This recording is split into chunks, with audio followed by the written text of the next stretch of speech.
politics. I am always, happy to be here. And I am always here bringing you something special, something politically juicier. And you don't want to miss this package. I have a special guest, a young man who is vocal and he's here to tell it all, and you do not want to miss this broadcast. So, folks, that usual favor is now being requested.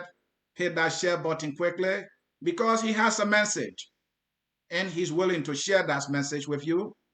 As I do always, I will ask him the tough questions and he will come out and tell it all. This is Focus on Liberia. This is the hour of politics. Hey, where would you rather be when it comes to politics? You must be here at the hour of politics. Again, I'm answering here. My guest today is the man, Jowel Hansford. He's here today to tell it all, as I said. So hit that share button quickly. Let's get started in this edition of the Hour of Politics. All right, folks, at this time, without wasting time, let me welcome my guest. Uh, Mr. Hansford, welcome to Focus on Liberia. Thank you all so much for having me on. All right. My guest, Mr. Jowel Hansford, right there, folks. If you can hear us, let us know. Let us make sure that you are hearing us. I think they are hearing us. So, Jowel, let's get started. Again, we can welcome you enough and say thank you for honoring our invitation here at Focus on Liberia. Here at Focus on Liberia, we have three goals: to educate, to elevate, and promote all things Liberia. And we will promote the politics of Liberia because politics tend to have consequences on the life of our people. And that is why we are here to do this as a national duty.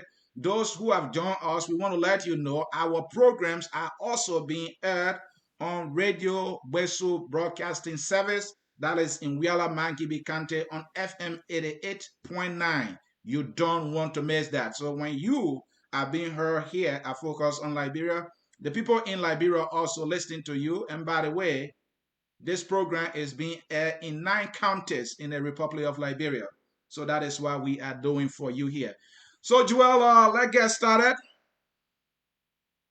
You are here and people listening to you, my audience right now, none out of them or not many of them know who you are. Who are you, sir? Well, thank you all so much for such a golden opportunity to be on Focus on Liberia. I believe is one of those top online news or the online platform, media platform, where we discuss issues of national concern. And so let me first of all hasten to say that it is a privilege, having me on here. Am I clear? You are loud and clear.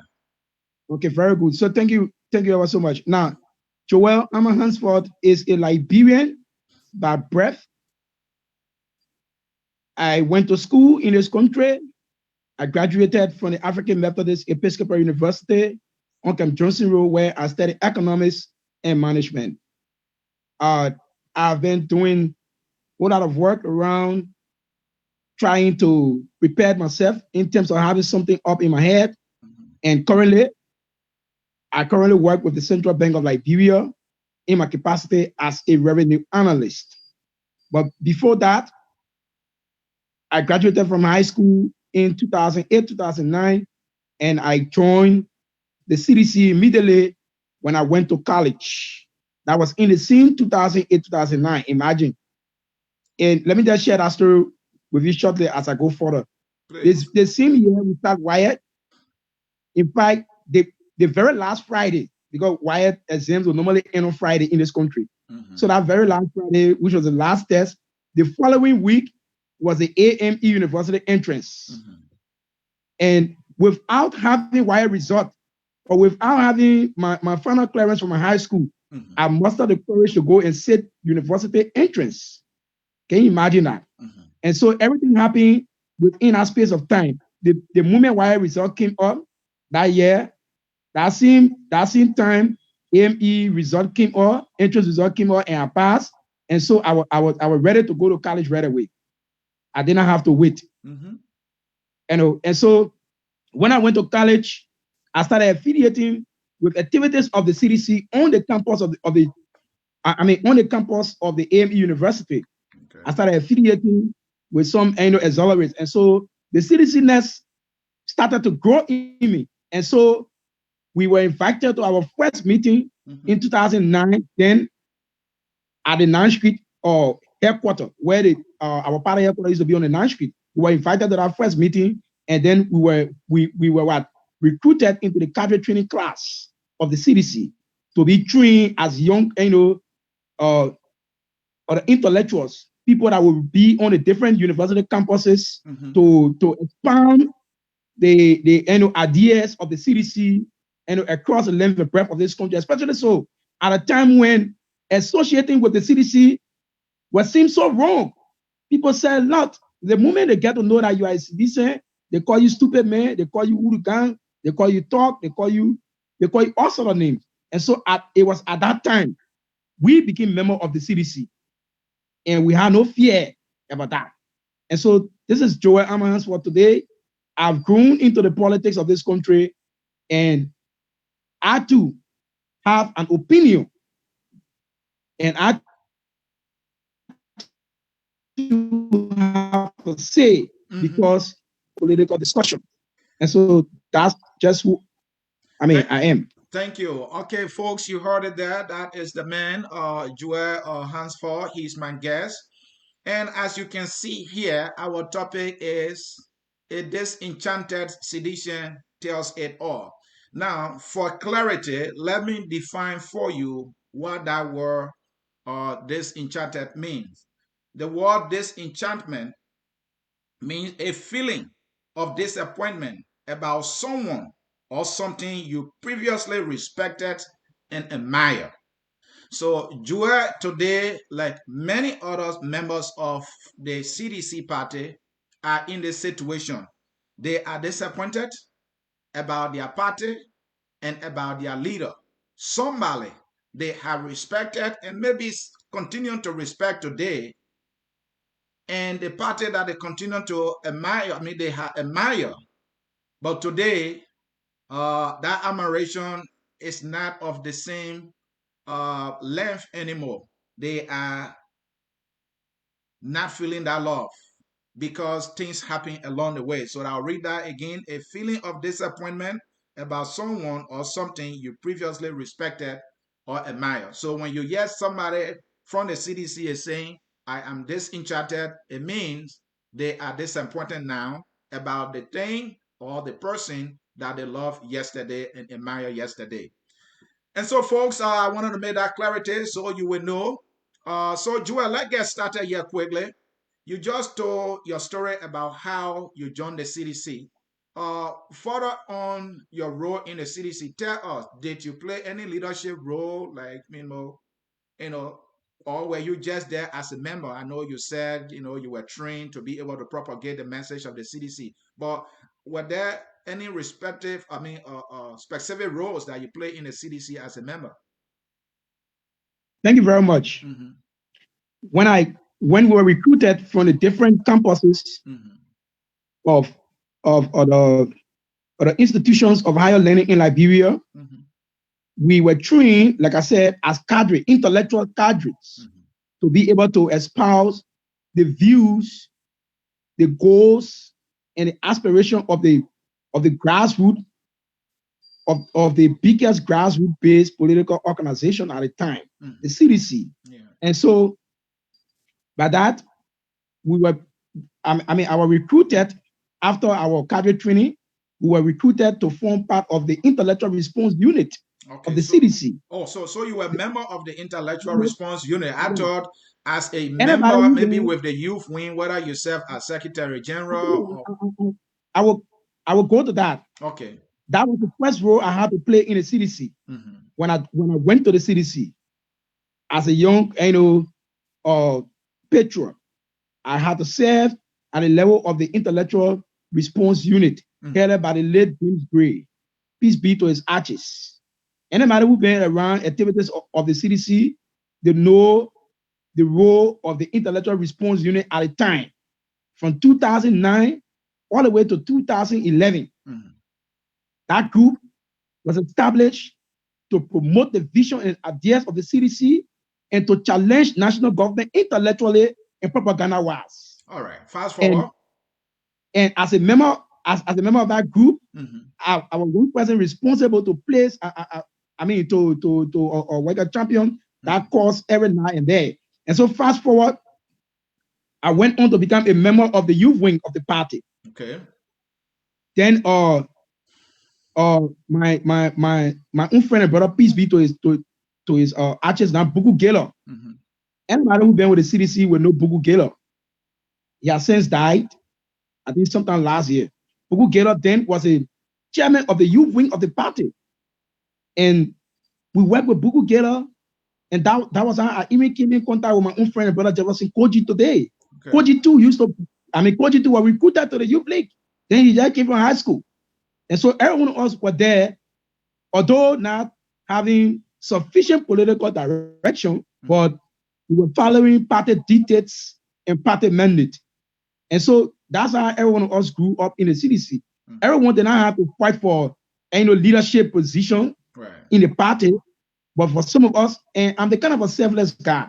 You can ask a lot of friends about me. I've never contested for any position before. Okay. It's not I don't have that desire to any contest, but I feel that having or a contested position is not the only way you can contribute your own quota to a particular organization or to the country, so to speak. There are other ways in which everybody can contribute. And for me, I love to support. All right, I love to support. That's the kind of person I am. And so if you go back to the CDC, you will not see a particular role where you say, oh, our chairman for this other place, our chairman for the other stuff. But I've always been part of committee supporting. Thank you. All right, folks, you heard it there. He was with the response unit that was responsible to propagate the message of the CDC, the intellectual response team. And then from there, he joined the CDC Youth League, they call it. And since then, he has been a member of the youth wing. Okay, the CDC Youth Wing. And sometimes I see Youth League. So I know I've seen that many times. I know Waka Bole always writing something Youth League. But Youth Wing. So let me progress. So what happened? You have been part of the CDC now. And who are some of the leaders you interacted with in the CDC besides Jefferson Koji, other leaders in the CDC that you interacted with that you know personally, and what was some of the work that you guys were doing along with those leaders? Asune, the name Jowel Hansford, I don't want to use the word household like people normally use it. Yeah. But the name Jowel Hansford is a popular name in the CDC. In the CDC, okay. I've especially so 2011, we played critical role, extremely critical role, and we're not trying to. I cannot try to distort history or try to or balloon my role play in the CDC along its struggle to power. I cannot balloon my role here, but as a young revolutionary cadre, I played a role, and nobody can erase that role in the CDC. Okay. The chairman today knows the role that I played over the years. Brother Jefferson Tamakoji also knows the role I play, and a lot of other guys, even down to the president today, Mr. Weah, he's aware, and he knows the role that some of us play. He knows the role that we play, especially so in 2011 as young cadre. And so, as I try to establish my history, I do not want to be tempted to balloon my role. No. But, I'm just trying to hold on. I'm just trying to see who are the leaders you interacted with, throughout your CDC history. You talk about Jefferson Koji. What's about Mamba Molo? What's about Janje Wape? You rub shoulder with those guys in your work, right? Of course. I still have a good relationship with the chairman. The chairman even called me even up to now. The chairman calls me to, kind of talk to me, but it's good that he has realized that mine is not personal. Mm-hmm. And that's where I love to come in to the topic that was just being announced. Disenchanted. Yes, before we come to that topic, this is my final question around it. Then we'll go to the meat of the conversation. Okay, Throughout okay.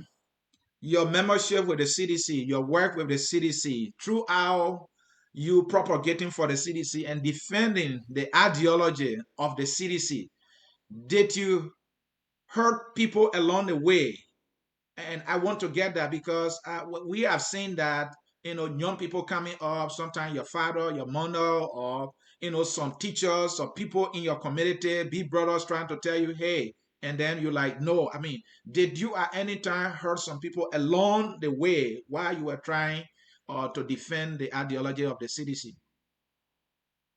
When we heard some people, you mean people outside of the CDC or within outside the of this CDC? outside of the CDC, maybe a big brother who is trying to tell you, hey, my Peking, I don't think you're on the right path, and like you snap them. No, I don't want to hear that. There are some members in the CDC, and it happens across other political parties. They will call people names. They will even go as far as insulting them. I'm not saying that what happened, but did you hurt people along the way? Do you feel a little? Do you feel guilty about some things you said to some people while you were defending the CDC today?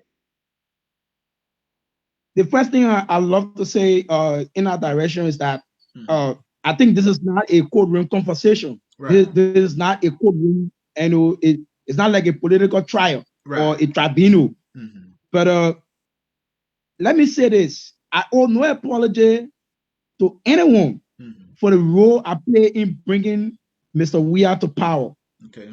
Let me repeat myself: I owe no apology to anyone for the role that I play in bringing Mr. Weir to power. Mm-hmm. Those people who want to claim victim role, they can claim victim role. But what I do know is that when campaigns are announced, Right. it becomes a situation of a political crossfire. Bullets, bullets are flown left and right, left, right, and center. People take the sides and people go on the basis of their conviction. Mm-hmm. And so within our process or within our exercise, people sustain minor wounds along the lines. Some people come on with one leg, some people come on with one eye, some people come on with one hand, some people don't come on at all. They remain on the political battlefield and they get killed there. That's the essence of the battle. And so if we start apologizing now, it means we will have to go red book. Then there will be no need for our campaign in this country. Because when campaigns are announced, my brother, it can be brutal. To fight for the presidency is no chance play. Everybody wants to put their candidate in the lead. And so as such, people will say things. I too took some bullets. People say some terrible things about me. So nasty things about me. All right. All right. So I get I that. haven't diminished Mm-hmm. I haven't demanded apology. Mm-hmm. Not all have I played victim role. All right. So this is a political process. All right. It's Thank not you. one to say, oh, we went to war and we kill human being and so we need to be tried. No, All it right. was a political intellectual exchange battle. Mm-hmm. And so I owe no apology for bringing we out to a power. And along the lines, things happen and we have to live with them. That's a political process. For me, I'm a politician. I live with everything. I consider all of the consequences and I've chosen to live with them. But one thing I know, I will always live my conscience. Thank you. So let's come to the conscience aspect. And so here we are today. But before we come to that, let's talk about what are the things you were told as a member of the CDC upon you winning state power. Let's talk about your party plans for Liberia, the hope that you sold to the Liberian people. Uh, Tell us, what are some of the plans that the CDC had that maybe the CDC is not implementing today? Because when you were with the CDC, I know you guys have plans. Share those plans with me. I mean, Sonia, when are we going to go to the topic? I really want to treat that topic. Yeah, this will be the The final reason question. We'll go to the topic because we need to know where you're coming from. All right. now, Okay, so go ahead. now my party, the Mm-hmm. CDC, Mm-hmm. campaign on a particular agenda, a agenda that we call Hope for Change. Mm-hmm. The Hope for Change platform was that mantra that prepared the minds of a lot of Liberians Mm-hmm. who were in search for so long for that Messiah that will come and take state power and transform their lives for the better. Over the years, Liberians have been robbed of leadership in this country. That's the reason why we are still impoverished, we are still poor, and we are still living in backwardness as a country. It's due to poor leadership over the years. And so the CDC, being established in 2004, 2005, as a grassroots, mass-based, political conscious movement, the ordinary people in this country saw the CDC as that vehicle or that medium or that platform that could come and redeem their lives. There was no need. In fact, Ambassador, we are in question. In, let us fast forward to 2017. No, The Jowel, ordinary people in this Jowel, country, don't rush because you need to tell me. You need to tell me because what you use. happened? Listen, Jowel. No, hold on, Jowel. You said Messiah. You think Liberia has been needing or wanting or desirous of a Messiah, or Liberia have been looking for, a plan to redeem, the situation that we are faced with in Liberia. So tell me, what were the CDC plans? Because it has to be about plan. It can't be about Messiah. So what the CDC sold to you Hello, that you bought at the time? hello, hello. I, Go I ahead. always love to lay the basis of my question. I always love to lay the basis of my responses. And so I came from that backdrop to establish the reason why the CDC was even be considered. It was not about platform. Right. Let me tell you this. In this country, Mm-hmm. 2017 elections, the whole election it was just between CDC and the Unity Party. And you didn't Let's be party. clear about that. Yeah. It was between the old man Joe Boyka, an experienced statesman, Mm-hmm. and that of young George Weah. It was not about platform. The question was the Unity Party had a better platform, in fact, if we want to read into Unity Party platform. Mm-hmm. But it was about it was about people's desire to see change. And so that's the reason why you would notice that even 2017, Mm-hmm. our standard bearer did not attend any presidential debate. Now, mind you, the CDC was not campaigning to me Mm-hmm. because I have already become a member of the CDC long since. No, I was the one campaigning yeah, to people. you were one of the messengers. So what kind of message you were Man, setting? That's what I want to know. the message was clear. Mm-hmm. We believed at the time that Ambassador we actually had this country at heart. That that that was our conviction. Okay. That's why I said to you in our previous conversation, Yeah. we defy all leadership oaths and every leadership theory in this country to establish Ambassador we are presidency because we believe that above all else, this man is a man of the people. He is one of our, he's just one of us. He rose from the slum and he rose from the slum to stardom and later on came back to help his country.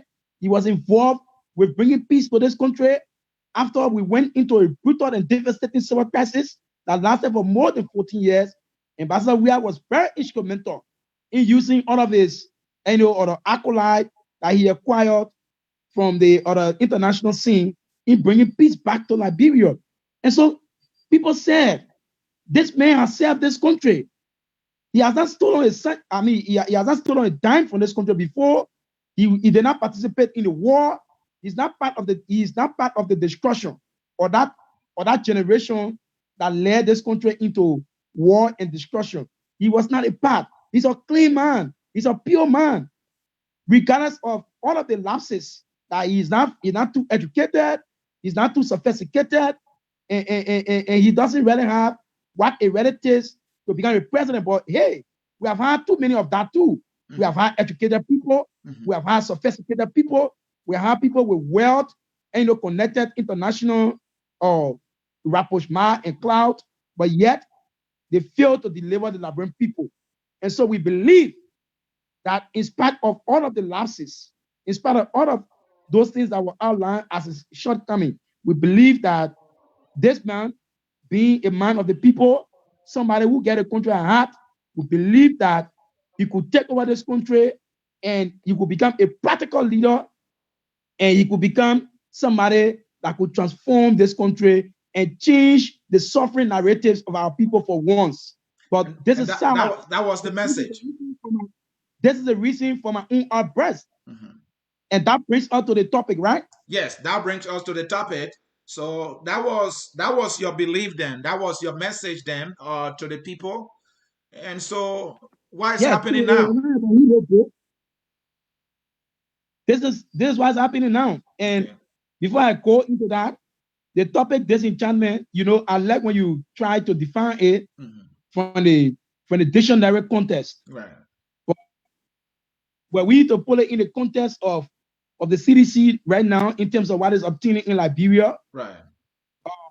Then it means that you will be placing me in a particular category of those citizens who are vexed, who are only vexed because they don't have job. For me, it's a good thing for any young man to have job. But to say you vex and you want to bring your regime down because you don't have job, then I think it's not ideological. It's not ideological. Mine is ideological. My level of disagreement is ideological. It's not about job, because job is out of the question for me. What makes your ideological? What makes your ideological? It is ideological because I think that the amendment upon which we came to power, our political leader and the president of this country is not living up to that mandate anymore.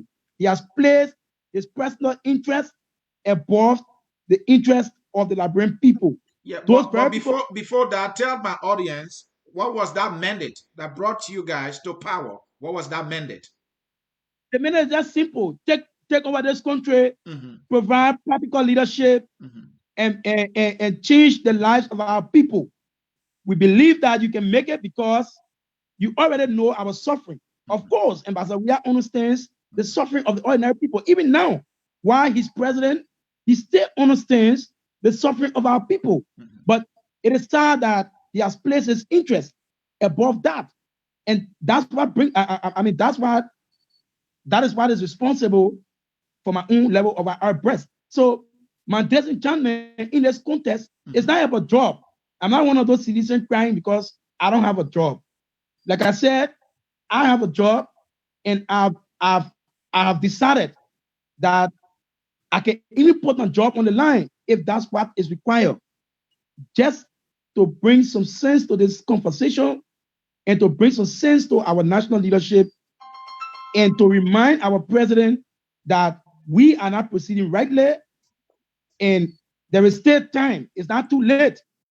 We can still reinvent the wheels and we can still make it better for the people of this country. And so that's why when I see people say disenchanted, I say, no. For me, I'm not disenchanted. I'm only I'm only having policy difference now with the ruling establishment. Mine is policy difference. It's not disenchantment about job. It's not disenchantment about any other reason. So those who are disenchanted because of job, yes, they may have some valid reason or some genuine concern, but I don't want to go into that. I don't want to go into that conversation. I want to try to distinguish myself as I try to give reason why I am now coming to the public on the CDC issue. I want to distinguish that so that people don't put me in that other category of people who making noise because of job. Why it's true that I'm not trying to dismiss that concern, but I'm not in that category. At least I can say that.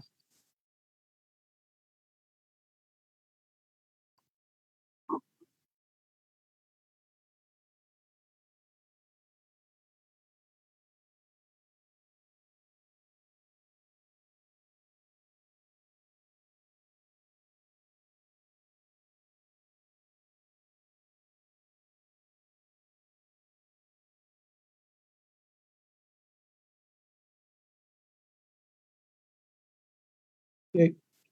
The Change for Hope was a very popular campaign slogan in this country in 2017. When we took over, of course, every political party platform you look in it, you will see agriculture. You look in it, you will see proposal for, agricultural development. You look in political party platform, you will see proposal for the economic transformation. You look in political party platform, you will see what they call a proposal for small and medium business entrepreneurship, empowerment, and all the kind of different stuff. You look in all the political party platform in this country, I tell you for free, as Sonia, you will see the same old thing there. So what that tells you is all the political parties have almost the same platform. All of them have almost the same platform in black and white. Right. But when you come to power, then we get to know whether what you said is what you are doing. And that is the contradiction. Of course, Ambassador Weah could not better explain the CDC platform all through the 2017 elections. As a matter of fact, he shied away from all of the presidential debate intended to explain to the Liberian people the reason why he wants to become president and the plans that he has. And so the issue of platform for Ambassador Weah, it was like a bugu mare. But we, as conscious-minded cadre, expounding on the visions of the CDC, we were able to explain that we believe that when we take over, we have plans for the agricultural sector. We have plans to kind of resuscitate our broken, or the infrastructure in every other facet, including major sector like there were agriculture sector, commerce and trade, and all of those stuff. There were a lot of good plans. So, but it's sad today. Jowel, let me bring you to specifics so that you can be able to give us more. Welcome to the issue of youth empowerment. Your party was elected by a predominant youthful population. And so I was looking at the budget the other day. I'm not saying this to say that the government only allotted $1,000, but they allotted $1,000 for a youth rehabilitation center. Well, there are other funds allotted in the budget intended for youth, especially at the Ministry of Youth and Sports, the TVER program, and all that. If you look at what the propo agenda say about youth empowerment, are you disappointed that you're not seeing much? I haven't seen any, not to even talk about much, because if and only if my government, my party-led government, was true to its promises, or some of its promises, even when at the CDC headquarters right now, they or the vocational training center that they've been building since 2018 is still live in rooms as we speak, very uncompleted. And you have a huge. So you guys started a vocational training center for the youth, and since 2018, it's still under construction. Still under construction, brother. It's still at a foundation level. In fact, you can send some of your guys there to take the photo and send it to you. So let's just forget about national youth annual plan and stuff. Let's talk about the huge chunk of wayward kids that are with the CDC, that follow the CDC, that still live at the party headquarters in Congo Town, that still do not have homes. What future? What kind of future are we going to give them after 6 years in power? What kind of hope are we going to give them? These are kids who some of them were involved with drugs, and a lot of them involved with what drugs and all that kind of stuff. Right. But the CDC as a home, they saw CDC as a place that they can come because they've been rejected in the larger society. They've been despised by people because of their own, activities. And Mhm. so the CDC has been hosting them all the years, and are talking more than 1,000 plus of them, more than 1,000 plus of them. So since the party came to power, the party leadership itself has not been able to even come up with any sound program that will rehabilitate these guys. And they are becoming very dangerous to the society and very dangerous to the very CDC. That's the point. So if you cannot do it just within, how much more about a huge responsibility of of of and habilitating over 15,000 young people who are exposed and addicted to drugs. I mean, it's a it's a very huge population out there, and it is a potential threat and imminent danger in waiting. And national government sits and no plans, no plans. The current Minister of Youth and Sports, Minister D. Zoga Wessing, is dumbfounded, extremely dumbfounded about that. But again, you cannot blame him much because the president himself, who these young people follow today, I haven't even seen. I haven't seen him much. I haven't even seen him much in terms of the concern and care that he showed for them. I can't tell when was the last time the president ever visited any any disadvantaged youth that we call Zogo Mhm. that visited any Zogo quarter in this in this country Mhm. since he became president. I mean, Joel, these are things that you do to show Joel. that that you're taking other people into consideration to go and identify with them, even in a worse situation. Because these were the people who follow behind you. They could make trouble because of you. They were the ones that used to go and protest and demand elections result. They were the ones putting the casket on their heads. It was not Jowel Hansford. It was not Jefferson Koji. It was not Mobake Molu. These same kids who were exposed to drugs. Some of them fought the war. Some of them did not see war, but they got exposed to drugs, and some of them the parents threw them out. But they saw CDC as a home. They saw we are as a hope. Today, he has done little or nothing. I should not even say little. He has done nothing. And so the minister of our youth, the minister of youth and sports, Mhm. he himself doesn't even think in that direction. So are you He saying doesn't that all these leaders in the CDC are not doing anything and they are just about themselves? The last time, to add to that, I believe there was this plan to build stadiums in all the 15 counties to get young people involved into sports. Where is that plan? Is that one of the things that you are not happy about? No, I cannot be happy about the issue of stadium. Stadium is good, but I mean, how many of our population playing football? How many? How many? National development should not just be Mhm. it should not just be driven by Mhm. somebody, or strong feelings. Mhm. It should be on the basis of research, sufficient research conducted Mhm. to know where we are lacking as a country. Are we short of stadium in this country? No, we are not short of stadium. And even if we build other stadium, how does stadium put food on the table of that man who hasn't eaten for almost 3 days in the 21st century Liberia? How can how can the stadium put food on his table? How can the stadium send his kids to school? How can the stadium, you know, provide means to which he can be able to lay hands on his, ends meet and to keep a family sustained? Stadium will not do that. Stadium is good, but it will not do that. So it means our national leaders are not really thinking. And these are some of the things that we've been saying. So These are talking some about of the your national suggestions. leaders, Joel, talking about your national leaders, Joel, I check your Facebook and you share pictures of even President Weah homes. I think the one on 9th Street that he's, remodel. And at some point, you even talk about Jefferson Koji. You even talk about Magay. They are acquiring homes in very relatively short time. I think those people are working, so they earn their money, right?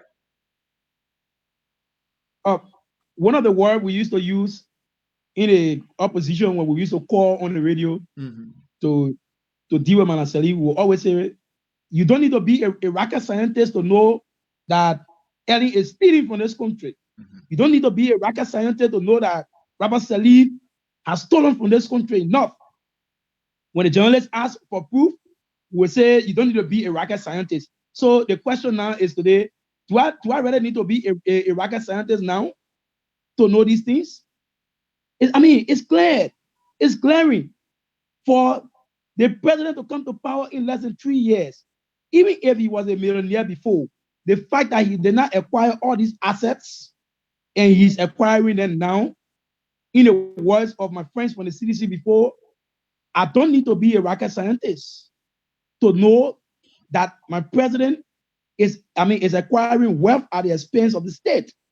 I do not need to be a rocket scientist to know that Minister Nathaniel McGill, is fast acquiring wealth and assets that he did not own before, when he was not working anywhere before, and you could not, even if you were working, the money could not afford him to build the kind of mansions and fortresses we see them building around here. That suggests to you that the guys are openly looting the state. And some of our friends see a fit to remain quiet because of the little piece of job that they have. For them, they have never taken any struggle in their life before. They have never defined a role in this country. From time to time in our history, I have been an opinionated person, very extremely. Somebody with a strong sense of consciousness. I have my opinion in this country, and from time to time, I have defined and redefined my role in the political process. And so I'm not afraid to look in the faces of my leaders and say, hey, you are acquiring, you are stealing, you are corrupting the state, and you are embezzling sufficiently, and this is not in the interest of our people. We thought that you have placed the interest of the people first and placed your interest last. We all know that the president worked for money. Everybody know that the minister of state worked for money. Everybody know that Samuel Toa works for money.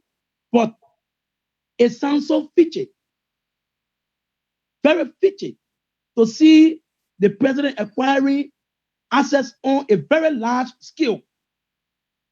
And then somebody want to come and say the president worked for money. Yes. But the question is, how much is he working for to be having these things? Go on the Roberts International Airport. All right. Just go on the RIA highway. Mm-hmm. Forget about the one on 9th Street. Mm-hmm. Go on the RIA road and see the kind of structure this president has there. And he has a lot more. And we are still receiving information about the new ones that he's now, building, and people are fronting for him, putting it in people's name. What? Because the North is already up now about the ones that he built recently. So the new strategy now is to build these things in people's name. But look at his cabinet ministers. Look at the kind of assets they are acquiring too. Why can't they put it in people's name too now? Since that's a new strategy. But nothing can hide in this country. People will always give information, especially so when you are not doing the right thing. There are people who are not happy. They are afraid to speak, but that doesn't mean that they cannot give out information to people like us who have courage and spine to speak out. And so we are aware of these things. They should not be fooled to think that people don't have information about their dealings. And these things have been documented. You saw recently the recent stance of the U.S. government, the recent stance of the Secretary of State, Mark Pompeo. Yeah, Mark Pompeo. That is an early warning. It is often said that the falling of the dry leaf should serve as a sound to the wet ones or to the green ones. Yeah, to the green ones. Today, it is Andrew Wamplo, and I see some of my CDC brothers celebrating. They are not looking at a bigger picture. Andrew Wamplo is just the face. You can watch and see more hair will roll. And because this new or the U.S. ambassador to Liberia is somebody who are listening to a confirmation hearing at the level of our Congress. Mm-hmm. I read some excerpt from his confirmation hearing. He was clear on the issue of corruption. in Liberia. And so some of our government officials who have made it their business to acquire wealth overnight, they need to start getting reminded, because we will help to expose these things, and we will ensure that they be made to account for the action against the Liberian people. All right, thank you. Folks in cyberspace, you are watching Focus on Liberia. My name is Anthony C. hosting, and I'm in conversation with a CDCian. His name is Jowel. Hansford. Our topic here is Disenchanted CDCian tells it all. He has been a member of the party. He's still with the party, but he is saying the way things are happening, he did not see that coming, and he's trying to speak out so that the leaders can correct those things. He said they came to power to be able to better the lives of the Liberian people, especially young people. And in his words, they're not even doing anything. So, folks, stay with us here as we continue in this conversation. Jowel, let's go a little more speedy here on specifics so that we can be able to nail this thing in an hour. Where do you stand on this issue of $25 million map or exercise? You think Mr. 12 is clean, or your government is clean when it comes to the $25 million, or you're not satisfied with what they did there? You think something went wrong? Well, Ansone, Mm-hmm. on that issue, I show it has everything to do Mm-hmm. with the central bank. Mm-hmm. Now, I'm being advised by my lawyer as I proceed in these tough political times Mm-hmm. to stay away from any conversation or any question Mm-hmm. that will bother on bringing in the central bank into it, Okay. because I remain a staff Mm-hmm. of the central bank Okay.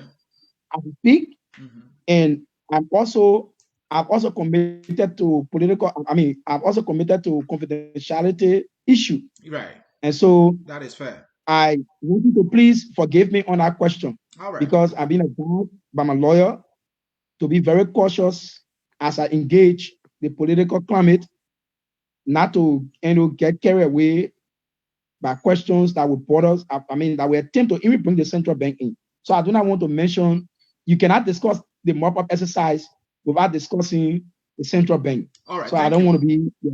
I can take that. So let's come to the issue of reconciliation. One of the things that the CDC sold to the Liberian people was that President we are now, then uh, George Malawia was a unifier. He was coming to unify the country. Do you see a unified or a united Liberia under President we are compared to previous presidents? I don't see that. I don't see that. And that was one of my own conviction as well. Mm-hmm. That was one of the reasons I've voted this president, because Mm-hmm. I know we live in a divided society. Right. Either because of political issue, Mm-hmm. economic issue, Mm-hmm. and religious issue. Mm-hmm. These are the three lines that we are divided on as a country today. Mm-hmm. And even now, political issue, religious trouble, and that of economic issue. Mm-hmm. The issue of equitable distribution of the nation's wealth has been a serious and fundamental historical issue from time to time.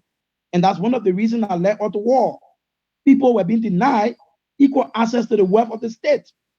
Today, we still see these things being repeated on a WIA. WIA is creating an elite few who are dancing in the wealth of the state against the rest of the other people, as if to say, Mr. WIA is not aware of one of the reasons why Liberians saw him as that person that could redeem them. They saw him as a unifier because he played that role before when he served as peace ambassador. Mm-hmm. He played that role before when he served as the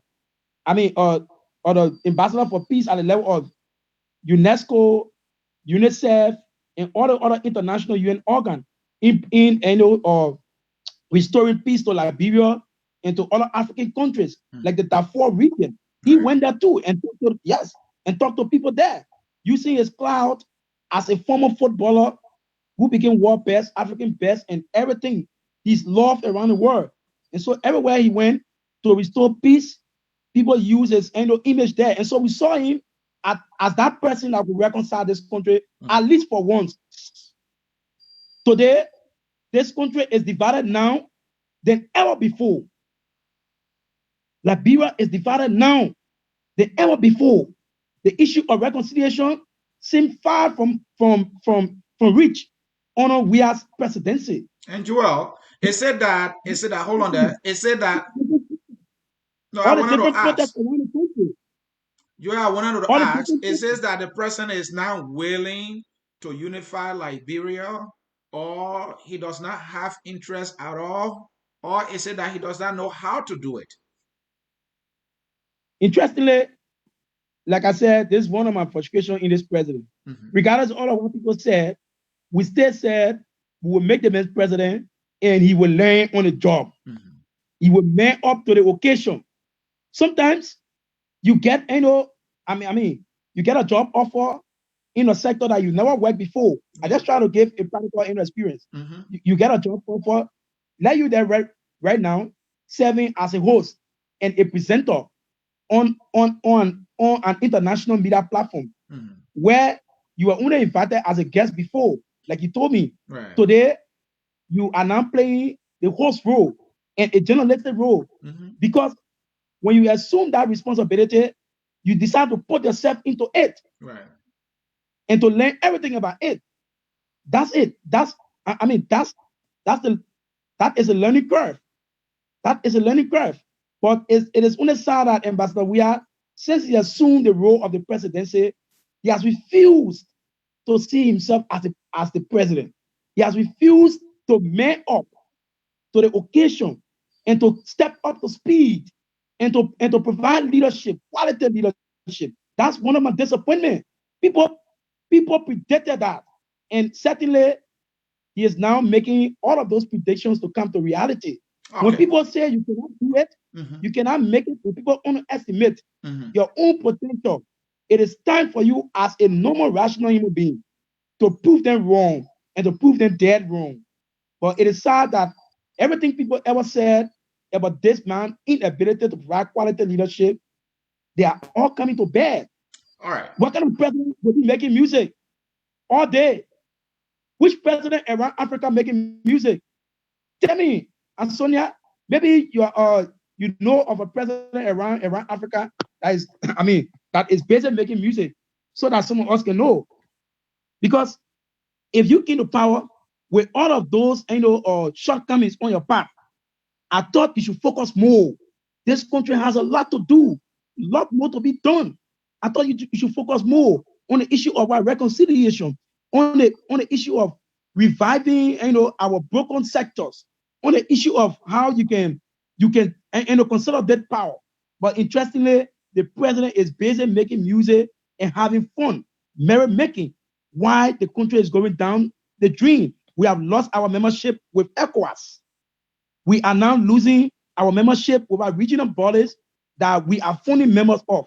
What does it tell you about this administration? It tells you that the guys are not serious. And that's my own frustration. Now, I'm not making all this noise because I want to say, oh, I want attention. No, I don't need attention.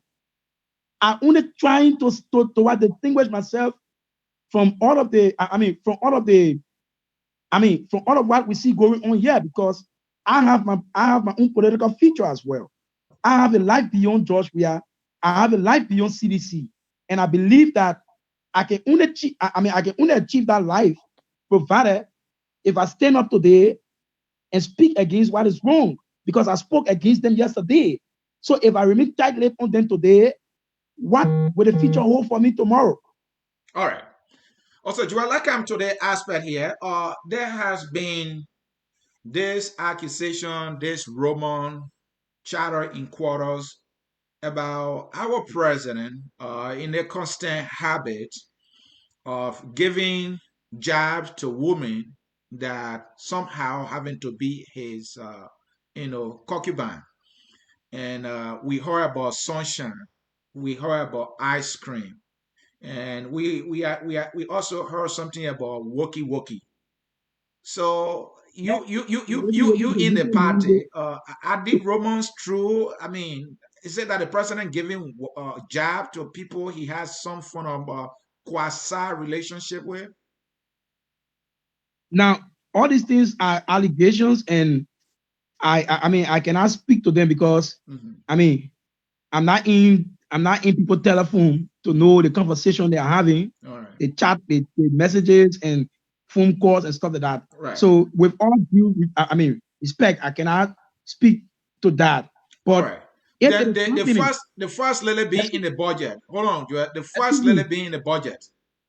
Any opinion on that, or that is okay with you? We have not had a first lady in a very long period, for 12 years at least. And so during the Taylor era, I was a kid.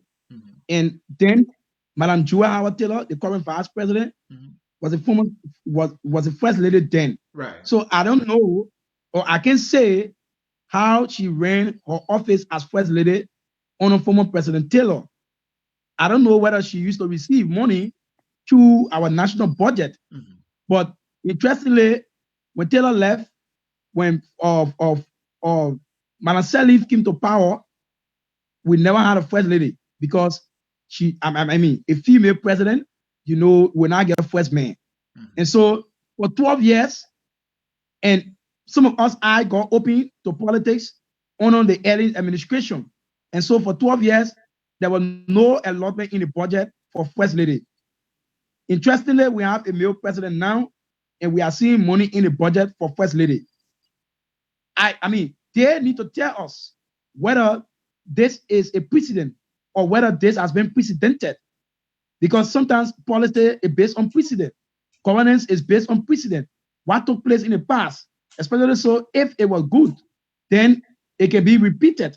But if we never had money in the budget before for our first lady, and we just started seeing it on the WIA's presidency, then we need to look for the law. The Minister of Finance and Development Planning need to show us that law, and in regards to the Public Financial Management Act of Liberia that was passed in 2008, because I know there is something called the Public Financial Management Act that were enacted into law and is intended to guide our country financial activities in terms of the budget, in terms of how we go about acquiring loan from other countries and stuff like that. And so there is a law on that.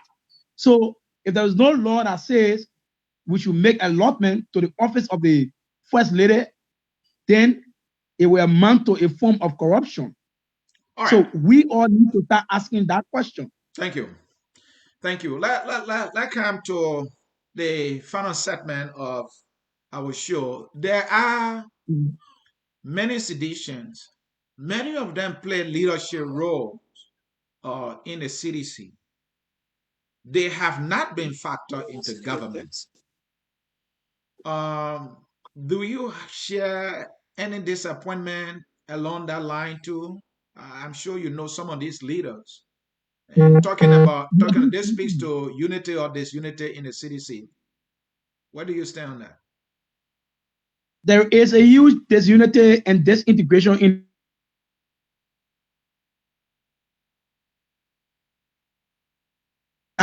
we cannot ignore that. Yeah. Are you getting me? Am I clearer? Yeah, you are clearer. Continue. There is a huge discontentment, disunity, and disintegration in the CDC. We cannot attempt to ignore that. And this is the reason why the CDC, the once mighty Congress for Democratic Change, is now becoming a lukewarm, especially so losing Montserrado, is because of the self-political disintegration within the CDC. The way the president went about distributing jobs was very wrong. And the way the president is going about making decisions in his cabinet without having party leaders involved, because it is often said the CDC-led government. So I believe the reason why they say the CDC-led government, because they believe that whatsoever affect this government affect the CDC as a political party as well. So the CDC, will not be in power forever, but whatsoever we are does will reflect on the government. It will reflect on the party picture image. And so I think the party needs to be involved, heavily involved with decision making. That's why you have something called kitchen cabinet. It's it's a form of, it's a form of having, other people who are not appointees, but they are part of your party. They are National Executive Committee members. You need to consult them. The president doesn't preside over executive meeting anymore. The president doesn't come to the party headquarters to hold meetings repeatedly, or let's say like 1 or 2 times a month to hold meeting. Then that way you will be able to understand what the party stands for and what the party expects of you as a leader and as a president. Because the people in the party too are Liberians. The decision you're making out there will affect them, whether CDCian or not. It will affect them. The price of rest on the market will affect everybody, whether you muya muya or you, I will say, or not. It will affect you. And so decisions that are made should be, it is one that the party should have a say in. But interestingly, we don't see that in the CDC. The president doesn't consult executives of the CDC. Now, this is an irony. The executives of the CDC themselves, they are not they are not people that the president see to be somebody that he can respect. For example, the party chairman. You listen to the video, or to an audio, the leak audio, yeah, that leaked recently, where the party chairman says some disgusting thing. That's why I see some of my friends insulting me today. This very party chairman is on record for calling on members of the international community to investigate acts of ill-gotten wealth in the CDC-led administration. I remember that very press conference. Yeah. The press release is out there. Moba Molu signed that press statement. Akaros Moses Gray signed that press statement. Yep. Representative Thomas Fala also signed that press statement. Exactly. My own friend, Brother Devasin Koji, also signed that press statement. I have a copy. That statement, yes, in that statement, they were clear to establish the issue of ill-gotten wealth going on in the CDC-led administration. Right. And a cause for concern, and that the president should start investigating some of his cabinet members. Now, if we talk about people who are acquiring wealth overnight, the president is just number 1 on the list. Right. I can say that for free. Now, to the issue of level of disunity in the CDC, the current leadership has done nothing to ensuring that disunity does not thrive within the CDC, because this current party or chairman is a friend of the president. That's why even if a leaked audio comes out, he goes back and say, that was illegal talk. Legal talk. That is the highest level of dishonesty to your own conscience. I cannot afford to live my life like that. I'd rather speak into your face and telling you as it is. If we remain enemies, we'll remain enemies until God calls us.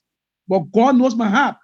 I will not go to bed on my conscience and be murmuring behind the horse when somebody secretly or record you and the other leak, then you come out and issue the disclaimer. I thought that was below the belt.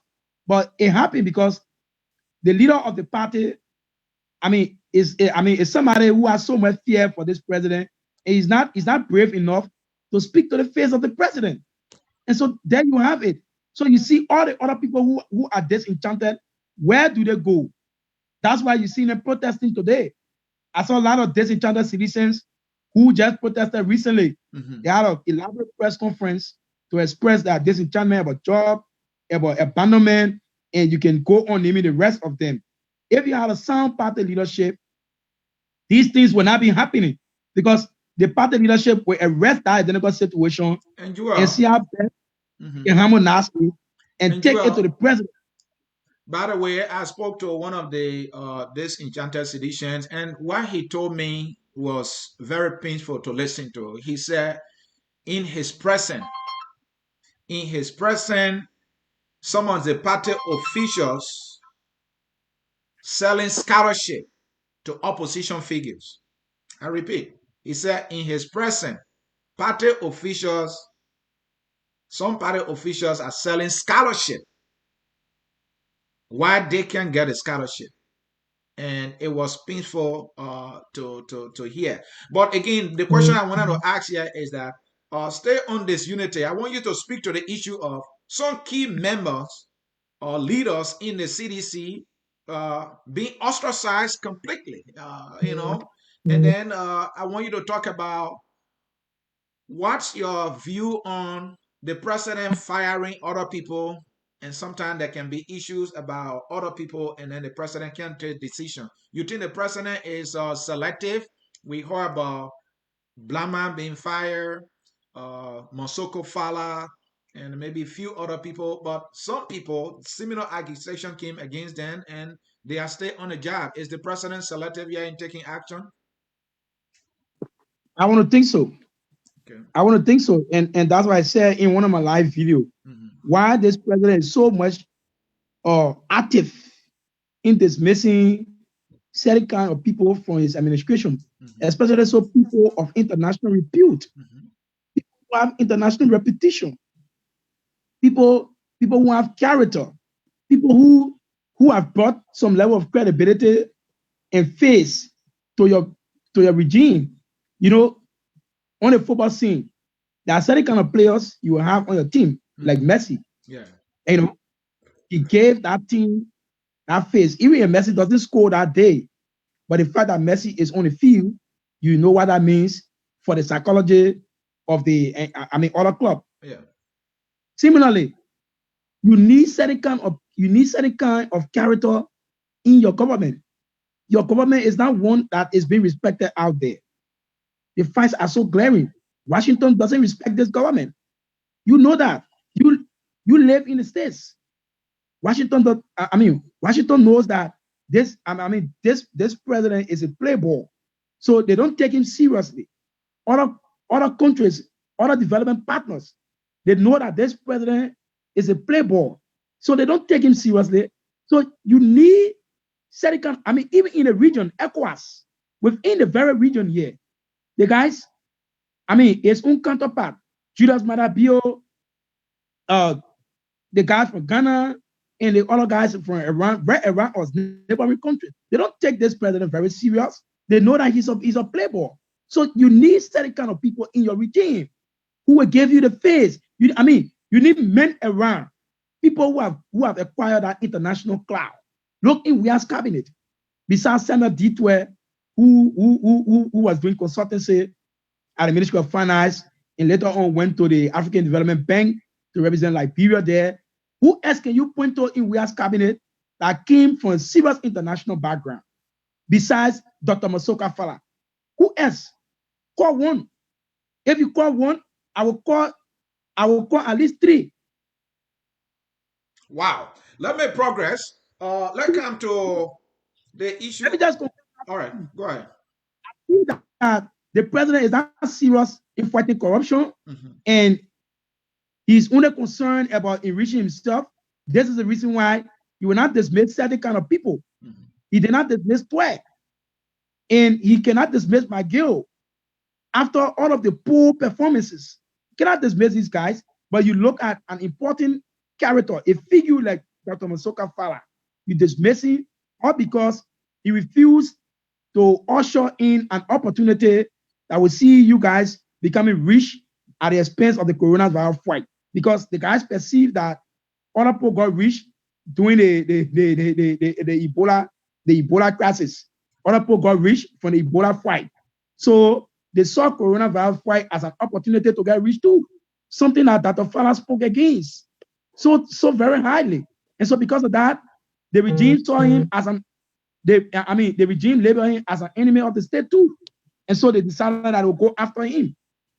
They will go after him.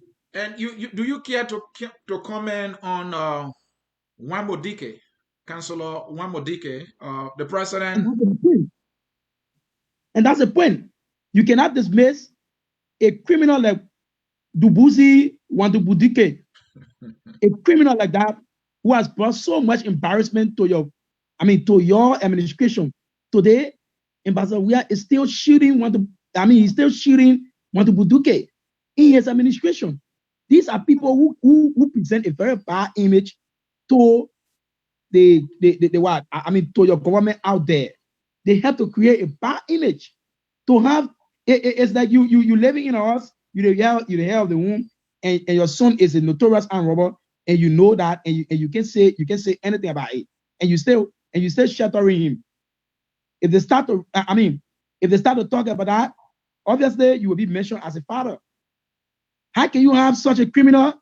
How can you have such a criminal in your, in your administration, especially so when it has been established that this man is not a Liberian? You And nominated him. and he is at the LACC, the place we should be fighting corruption. The place that we should be fighting corruption. That's why I said we are not serious in the fight against corruption. But he would dismiss people like the Blama in the name of corruption. When Blama did not steal a dime, he would dismiss Dr. Fala in the name of corruption. When Dr. Fala did not steal a dime. I tell you why. Up to now, they have refused to give Dr. Fala a copy of the investigative report that is said that they are acting on to have him dismissed. When this report starts with him and ends with him, when the investigation started with him and ended with him as head of entity. So why are you refusing to give this man a copy of the very report that will concern him? Why?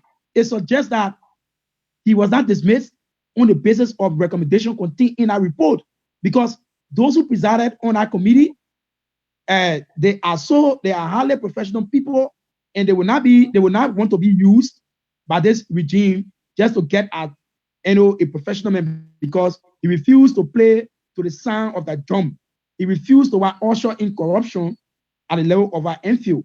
He decided to stand for what was right and to bring some level of transparency and accountability to the fight against the coronavirus in Liberia. I mean, interestingly, people like McGill took affront. People like Samuel Ditwe took affront, and they were looking for that faithful opportunity to get at him. And so that's why we are having these guys will use WIA and continue to use WIA, because WIA doesn't have his own thought. He refused to have his own thought. He refused to man up to our governance issue. He refused to see himself as head of state. He still see himself as a playboy, and he think the presidency is a rendezvous that you can just go on find time and you just chill all while you have serious issue on your hands and you cannot address them. So McGill is making decision. 12 is making decision. These are the guys who are running this country. And we did not elect 12. We did not elect McGill. I could have never elected Samuel 12 in this country. If Samuel 12 ever put a film on ballot pass, I would not vote for him. All right. If McGill ever put a film on ballot pass, I would not vote for him. We voted Ambassador Weir. Why is he sitting and allowing these guys to run the country within his presence? He's not sick. Why can't he man up to the occasion? Why can't he see himself as a leader? And he always relying on 12 knowledge. He goes everywhere boasting about 12. How 12 is the most educated man. 12 is the most experienced man in his government. But that's not true. I've heard something like Baku, you strong when it came to 12. But let me progress here. My final question. I'm looking at the Montserrado County Senate race, and I see that the party is doing everything it can to gain that seat. But yet, I see former chairman Aseva Tuba, former member now of the CDC, but I know he has friends in the CDC.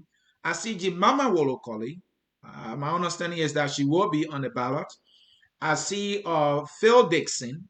He is also with the CDC.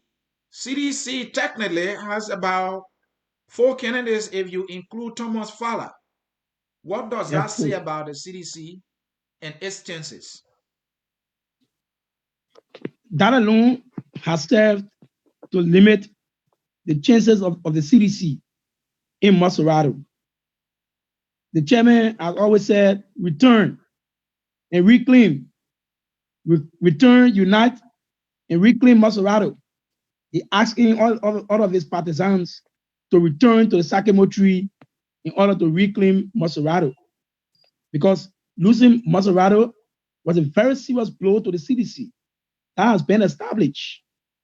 Now, the CDC wants to reclaim Montserrado as a way of preparing for 2023. But look what's happening. The CDC is also shooting herself in the leg.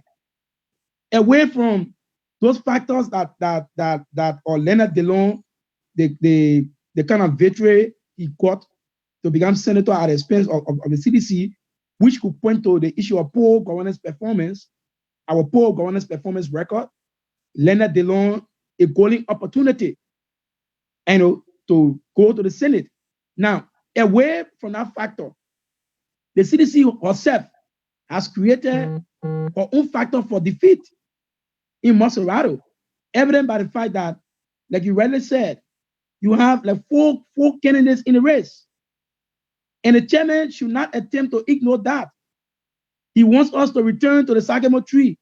But why didn't he ask Jemima Wolokoli to return to the Sakemo tree? He expelled her from the party because she been speaking truth to power. He expelled Jemima Wolokoli. Now Jemima Wolokoli she still see herself as a partisan. As a matter of fact, she's a founding member of the CDC. Mm-hmm. And so she sees herself as a partisan, and her friends do regard her as that. And she is in the race. In Montserrado, Phil Tapper Dixon, young Phil Dixon, who has labored for this party so much all his life, even while he was a brilliant scholar, and everybody thought that such a scholar should not be in the CDC because at the time, they said those stupid people were in the CDC. Once you're in the CDC, it means you get things, you're not educated. You know that story.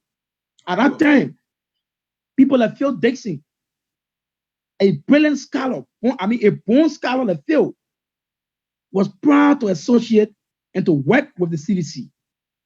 All the school Phil ever went to in this country, he does them. The records are there. And I'm proud of him as a young man. To have such a man in the CDC, it helped to give the CDC some image out there and to change some of the perception. He has labored for this party so much. Today, he wants to become somebody too, and he's been denied. Because of that, he had to resign his job in government and to throw his hat in the race. Now Phil is contesting as an independent candidate. Do you know how many young people in the CDC who see themselves in Phil Tapper Dixon? They are going to obviously follow him. They will follow him. Certainly. Because this man is a scholar and he has labored for this party, and you cannot ignore that. But this is the kind of CDC that we have. The party that's why I said the party has become a court. It's only about certain people. Only certain people should enjoy leadership in the CDC. Once it's not Akawas Gray, it's not Thomas Fowler, it's not Malou, it's not Jeff, it should not be any other person. Phil wanted to contest first the election that brought DeLong to the Senate. The president made a pronouncement in the party that the seat, in fact, he declared himself a feminist in chief, and that seat was going to be occupied by a female candidate. The party was going to feed nobody else but a female candidate. Then Phil was already nurturing ambition. Because of that, Phil had to quell his own ambition because the president has said it all. Just recently, this brother came back, said, "Oh boy, I think this is time now." And then the party said, "No, we will carry Fowler." Fowler, who has been elected on the party ticket 3 times. He's been elected 3 times now on the ticket of the CDC. Today, he is portraying himself as a philanthropist and somebody who got money, the newest ATM machine on the block. But I want Fowler to know that the very opportunity he had to serve at the time came on the back of the CDC. And there were a lot of young people in our party who decided to quell their ambition at the time to promote him and to project him. It was time for him to give other young people the chance. That is the revolution. That's how you are sustain a grassroots revolution. From time to time, you must be able to produce leaders. You must be able to make people. But if it's only circulating around the few, Once it's circulating around it, there are few, then I too will have problem with it. And so Phil has walked out. And Phil is in the race. And you also have Chairman Alva Tupa. Do you know what that means? He's a founding member of the CDC. He was able to govern international support and finances for the CDC all through our opposition years. Today, Mr. Weah has swept that history under the bus. He treats Alva like he's somebody from nowhere. And his own sister, Pisa Selita, who is in the CDC, who knows about the role Alva played. In fact, I met Alva 2011 when he came down to campaign for the CDC and he was residing at the Palm Spring Hotel. He and Pisa Selita, the current minister of gender. That was when I met two of them, and I worked with them all through the 2011 elections because he was responsible for media and propaganda. And so we actually worked with them. I know him very well. I did a lot of work with him, and I know the kind of man he has for this country and for the CDC as well. Today, he's been thrown under the bus. Now he is in the race as well. How can the party chairman reconcile that as he strives to call on all to return to the Sycamore tree? How can we return to the Sycamore tree and reclaim Montserrado when the party itself has a divided horse in Montserrado? So it's shooting herself in the leg in Montserrado, evident by the fact that she has not been able to narrow her ambition to a single candidate because of the way she has been managing issues over the years. There would have been no need for Asif Tupa coming to contest. If Alva Tupa was in government, maybe at the Ministry of Agriculture, serving as Minister of Agriculture, there would have been no need of Alva coming to contest. There would have been no need of Jemima Wolo Koli coming to contest if she had remained on a job as a Deputy Minister for Small Business at the Ministry of Commerce. There would have been no need for Phil Tapedation going as an independent candidate if you are told Thomas Fala, Mr. Fala, we have elected you 3 times. You have enjoyed this party for 3 times. It's time to give other young people the chance. Thomas Fala who have understood that and he will remain in his district. But you deny all these people the opportunity to serve the party. And so now you have a very crowded race. A very crowded race. Thank you. And you cannot even handle. Need to talk about taking the loan. Mm-hmm. The CDC must first face herself to answer some of these tough questions. How are you going to manage with the issue of Alva in the race? How are you going to manage with the issue of Phil Dixon? How are you going to manage with the issue of Jemima Wolo Koli? When you answer these questions, then you can ask us to return to the Sycamore tree. Until then, for me, I will not return to the Sycamore tree. I can't, because I'm not confused. Who am I going to vote for? My party have 4 candidates in the race. Who am I going to vote for? Thank you. Thank you. Folks, you have been watching Focus on Liberia on our program, The Hour of Politics, with me, Anthony C., your host. I am in conversation with a brother, Jowel Hansford. He is a member of CDC, and he is telling it all the way he feels it.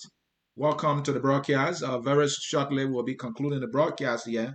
Let me ask you my final question on pro-poll. Pro-poll. We hear the word all the time. But I will link it with election here. Sir Joseph was a representative. CDC made a decision to put him on the party ticket. Mm-hmm. And when he won, there was by-election. Now the government is crying, it's not raising that much money. But to fill a single seat, we have to have 2 separate elections. And now CDC is making that decision again, using Thomas Fala. If all goes well for Fala, if every citizen goes under the Sycamore tree and elect Fala, we will have another by-election. The government that is still looking for money. I saw people protesting the other day at Temple of Justice for salary. I saw people protesting at the first branch of government for their salary. There will be another by-election. Is the current CDC a complete contradiction when it comes to pro-poll? That's my final question. Well, I think even that slogan, pro agenda for prosperity and development, is not being lived up to, because we can be, like you said, we can be struggling to find resources to address some of those issues in the agenda. The agenda, as it was adopted as a national document, a national roadmap, a strategy for improving and bettering the lives of our people. And so when we talk about improving and bettering the lives of our people, we look into healthcare delivery. We look into education, quality education. We look into farm to market roads. We look into these sectors. When you talk about improving the livelihood of the people as contained in that very document, today, instead of finding resources to kind of bankroll the activities contained in that document, we are basically finding resources to fill in seats. You just talk about Tomofala. Let me tell you, the CDC is carrying 6 representative seated lawmakers who are contesting in the upcoming December 8th midterm or senatorial process. Yeah. 6. Wow. So you just talk about Fala who resides in district number 5. If all goes well. But what about the remaining 5? If all also go well for them, we will be talking about having 6 additional elections to fill in the seat. It is sad. It is sad.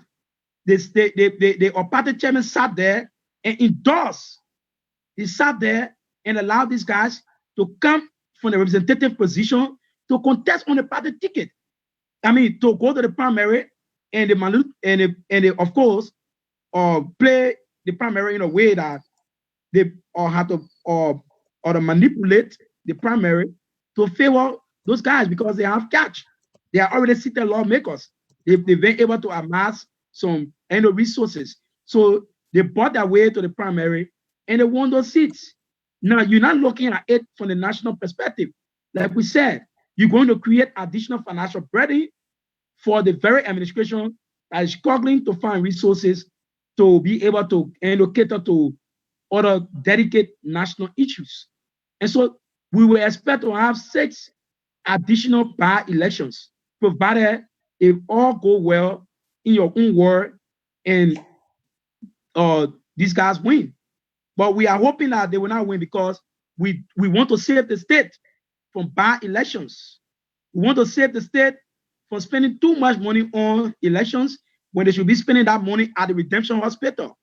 We need to save the state from spending money on conducting by-elections when they should be spending that money at the JFK to save somebody's life. They should be spending that money on healthcare and providing education. You saw recent photo training on Facebook. The recent the national exam in Grand Coup, where the president come from. Right. The children were sitting on the ground, on the bare ground, to take the national exam. Can you imagine that? Are we not looking for money to buy the armchair? We will continue to look for money just for people's personal political greed. You already representative. You were elected. You haven't even served. You jumping from that seat down to go and contest as a senator. If you win, it becomes additional burden on the state. When will we find money to buy, malaria drugs? When will we find money to buy books? When will we find money to pay post 77 on time? When will we find money to cater to our important national issues, rather than always finding money to elect and re-elect those guys who will go on Capitol Hill and just be there in their own interest? Tomofala spent 15 years at the national legislature, and for the most part of the Ellis administration, 12 years, he was elected 2 times on Ellis administration. He participated in all of the parties, all of the shilladies. That's how he has managed to earn his money. He now called himself millionaire. He now called himself philanthropist. He was not there for the CDC. When we were in opposition, he was not, defending CDC views on Capitol Hill. Instead, he was very quiet, very mute, and making bad deals. Today, the party is not featuring him. I wonder whether this party sat and cross-examined Tomofala in terms of the role he played over the years. If they had done so, they would not have taken Thomas Fala over Phil Dixon. If they have done so, they would not have taken Thomas Fala over other CDC members that I know who have been doing so well. But interestingly, because this man was able to dish out money among delegates, and so he bought the entire delegates at the primary, and so he swept the polls. But is he the right choice? Is he the right pick for the CDC as we attempt to reclaim Montserrado? I say, hell no, he's not. He's far from being that person that can appeal to the sentiments of our voters out there. He can. He's been seen as a thief, somebody who has been dealing in his own interest and not in the interest of our people. That's why he's not dishing out money all over the place, left, right, and center, dishing out money and having the biggest endorsement program, as if he's not aware that our people are not stupid. Our people will eat your rice. They would take your money. Terms are high. As a matter of fact, we have done nothing to improve their lives. And so if you bring money, they will take it. But guess what? The people are not stupid anymore. They have realized that this pro-poor agenda is not working for them. And so they are not going to vote for anybody. They will always see that election as an opportunity to punish the CDC and to remind we are that things are not well. And so anybody who will vote for CDC, you will just be reaffirming we have confidence. And you will be telling McGill and Twe to go and tell we are that things are well. That's why the people voted Thomas Fala. Interestingly, things are not well. And the people will use this as an opportunity to vote massively. So we have to close. We have to close. You have given a lot. We might be able to reach out to you again. Thank you so very much for honoring our invitation and sharing your thoughts, sharing your disappointment, your disagreement with your party and its leaders as to the governance of our country. Would appreciate you. To our listeners, we apologize that we decided not to read comments and take phone calls because the editions was an exclusive intended for him to be able to share his disagreement, his disappointment with his party, its leaders, and how they are governing the country. And we wanted you to just be able to listen. At some point in subsequent broadcasts, we'll do our usual thing by making sure that we read your comments and also by taking your phone calls. Jowel, we can't thank you enough here at Focus on Liberia for sharing all the things that you have had in mind with us. We will not hesitate to get back to you because this national conversation must continue. Sure. And in as much as we live our life, fellow Liberians, the talk we must talk, and the leaders must not only talk the talk, they must do the work. For us, in our capacity, we can talk the talk. We can bring people together to get them talking. Because if we hold them accountable on the issues by reminding them the promises they made and the mistakes that they are making, and the fact that they are not showing the sense of purpose when it comes to bettering the life of our people, it is our responsibility to remind them. And that is why we do here at Focus on Liberia. Jowel, let's get your parting statement. You say all this, and I want you to part with this. Can the CDC hear you, hear all of CDCian, all of Liberians, get their act together and turn their thing around or not? And what do you have to say to your fellow CDCian who may be feeling that you have let them down by taking this route? Please close. You have 2 minutes. Well, the first thing, and that's the reason why I'm not afraid to speak out against my own administration, because I believe that the view that I express, I'm just the face of it. Too many people share that view in the CDC. Too many people share that view with me. I tell you, I receive scores of calls and messages telling me, people telling me, my man, everything you're saying is truth. It's just that everybody don't have the same courage to come out and speak. And so I can say to you, people are happy with me in the CDC. Of course, there are people there who have started insulting me Some of them sending me text messages of threatening me about my job, and threatening my life, threatening the life of my fiancé, and you name them, because I've chosen to speak truth to power. But there are other good guys who are calling me and appreciating me for what I do in reminding my government of our mistakes and how we can certainly reinvent the wheels. Yes, it's possible to reinvent the wheels. It's possible, provided our leader step up to the plate. The first thing, the party having had a national convention since we came to power. There has to be a validation exercise. We need to go to a national convention. Mr. Chairman, let me speak to you through this medium. Call a national convention. The party leader will come there.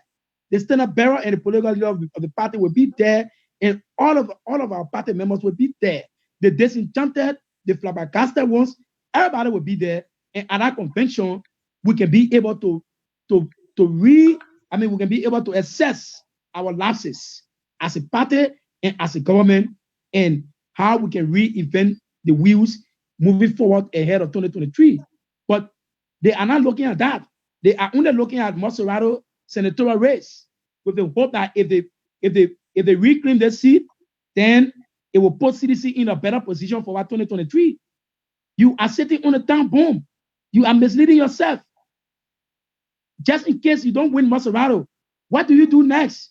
You still have 3 more years, technically. Why can't we go back to the drawing board for once? Why can't we call everybody together and say, look, let us come back to see where we have gone wrong. Let us look in the face of our political leader and tell him, Mr. President, we believe that this is where you have gone wrong, and it is harming us as a party, and it is harming us as a country. But it is not too late. We can still reinvent the wheels. There are other citizens who have gone quiet. For them, they say they will not speak. You need to go back to these people. How do you get them back? These are things that we should be looking at rather than looking at Montserrado senatorial race, because you will not win it. And just in case you don't win it, what do you do next? You still have 3 more years down the road. Can we reinvent the wheels? Can we revisit some of our decisions? Can we apologize to the Liberian people for some of the blunder? Ellen did that. I remember close to 2011 elections when Ellen was seeking her second term. Of course, Ellen said, my people, I didn't get anything right for it because that was my first year. That was my first term in office. I never became president before. She appealed to the sentiment of the people. So, this time around, even though that was a political gimmick, but you can do something like that. And you can certainly come to reinvent the wheels. That's my point. That's all I'm saying. I'm not against the CDC. I do not hate Mr. Weah. I do not hate anyone in the CDC. I do not hate my own party. I have labored for that party as well in my own weekly ways. So how can I hate this party? No. But I think we are not proceeding rightly. And I also believe that we still have the opportunity to make it right, just in case we want to.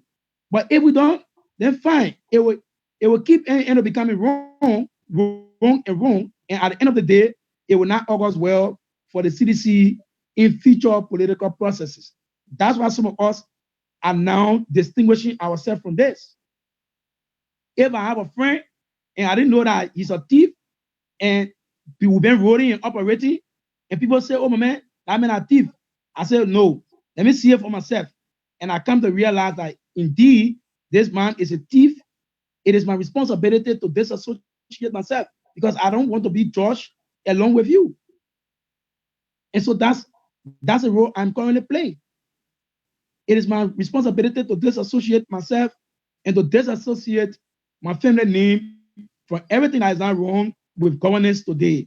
Thank you ever so much for calling me such a unique opportunity to be able to come on live and to also express some of those things that we've been saying from within. And our people did not listen. Now we are out here. Hope they listen. Hope they don't take offense. Hope they don't start to want our lives. That we are already started experiencing it. They need to desist from these things.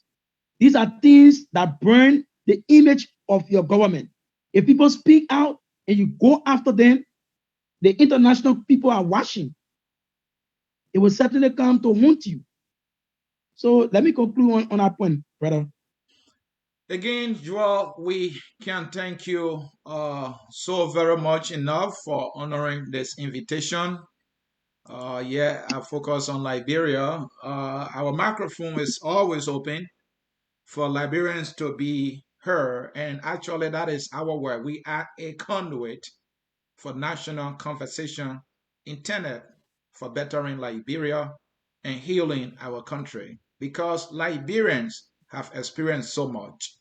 Folks, this evening at 7 p.m. Eastern Time, Focus on Liberia will be having another edition, but this time it will be on rape in Liberia. We will be discussing how we can mitigate the incidence of rape among children.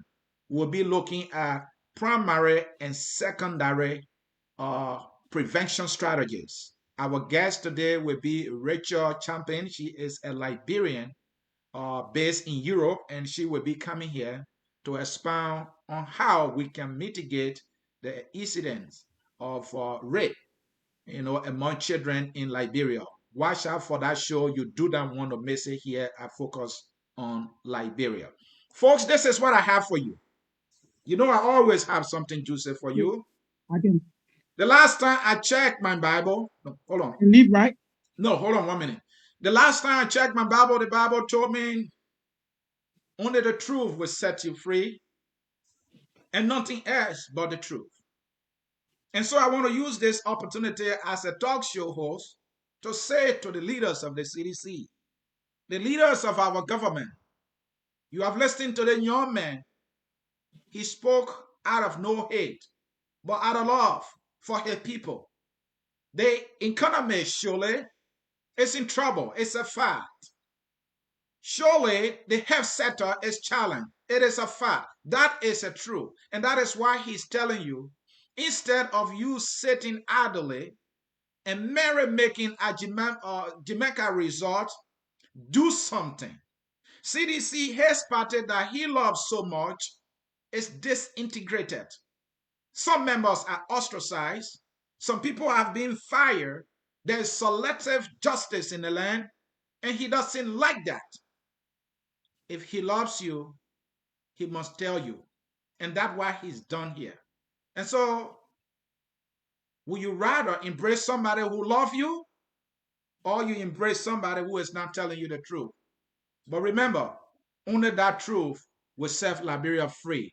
On that note, folks, we want to say thank you and thanks to our guest.